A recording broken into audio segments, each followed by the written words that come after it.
Hi, K to third graders, and it is Monday, December 21st, and we are just 4 days away from Christmas. And the book that I am reading tonight is called The Polar Express by Chris Van Allsburg, and I hope you enjoy it. On Christmas Eve, many years ago, I lay quietly in my bed. I did not rustle the sheets. I breathed slowly and silently. I was listening for a sound of a friend, a sound a friend had told me I'd never hear. The ringing bells of Santa's sleigh. There is no Santa, my friend had insisted, but I knew he was wrong. Late that night I did hear sounds, though not of ringing bells. From outside came the sounds of hissing steam and squeaking metal. I looked through my window and saw a train standing perfectly still right in front of my house. It was wrapped in an apron of steam. Snowflakes fell lightly around it. A conductor stood at the open door of one of the cars. He took a large pocket watch from his vest, then looked up at my window. I put my slippers and my robe on, and I tiptoed downstairs and out the door. "All aboard!" the conductor cried out, and I ran up to him. "Well," he said, "are you coming?" "Where?" I asked. "Why, to the North Pole, of course," was his answer. "This is the Polar Express." I took his outstretched hand, and he pulled me aboard. The train was filled with other children, all in their pajamas and nightgowns.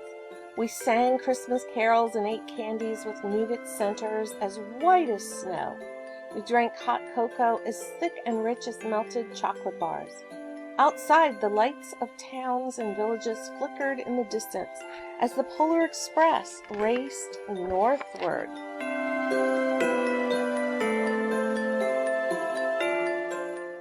Soon there were no more lights to be seen. We traveled through the cold, dark forests where lean wolves roamed and white-tailed rabbits hid from our train as it thundered through the quiet wilderness. We climbed mountains so high it seemed as if we would scrape the moon, but the Polar Express never slowed down.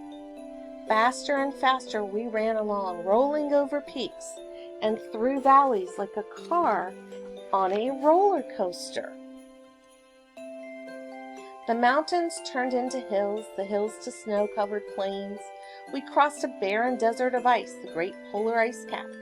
Lights appeared in the distance. They looked like the lights of a strange ocean liner sailing on a frozen sea. "There," said the conductor, "is the North Pole."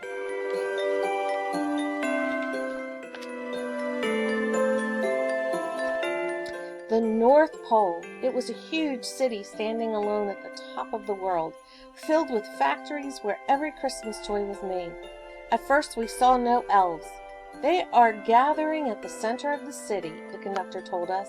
"That is where Santa will give the first gift of Christmas." "Who receives the first gift?" we all asked. The conductor answered, "He will choose one of you."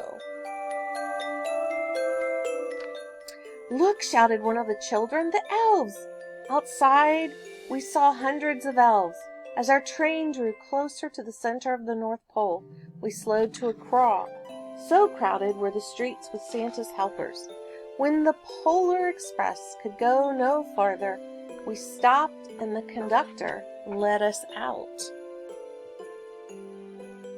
We pressed through the crowd to the edge of a large open circle. In front of us stood Santa's sleigh. The reindeer were excited. They pranced and paced, ringing the silver sleigh bells that hung from their harness. It was a magical sound like nothing I'd ever heard. Across the circle, the elves moved apart from Santa, and they were clearing the deck. The elves cheered wildly. Santa marched over to us and pointed to me. Let's have this fellow here. He jumped into his sleigh. The conductor handed me up. I sat on Santa's knee and he asked, "Now what would you like for Christmas?" I knew that I could have any gift I imagined, but the thing I wanted most for Christmas was not inside Santa's giant bag.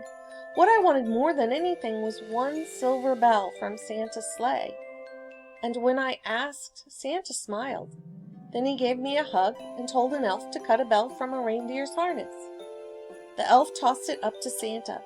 He stood holding the bell high above him and called out, "The first gift of Christmas."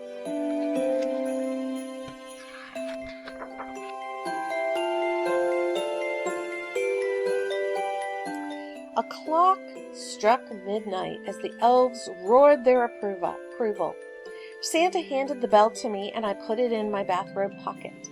The conductor helped me down from the sleigh, and Santa shouted at the reindeers' names and cracked his whip. His team charged forward and climbed into the air. Santa circled above us, then disappeared in the cold, dark, polar sky. As soon as we were back inside the Polar Express, the other children asked to see my bell. I reached into my pocket, but the only thing I felt was a hole. I had lost the silver bell from Santa's sleigh. "Let's hurry outside and look for it," one of the children said. But the train gave a sudden lurch and started moving. We were on our way home. It broke my heart to lose that bell. When the train reached my house, I sadly left the other children. I stood at my doorway and waved goodbye. The conductor said something from the moving train, but I couldn't hear him. "What?" I yelled. He cupped his hands around his mouth. "Merry Christmas!" he shouted. The Polar Express let out a loud blast from its whistle and sped away.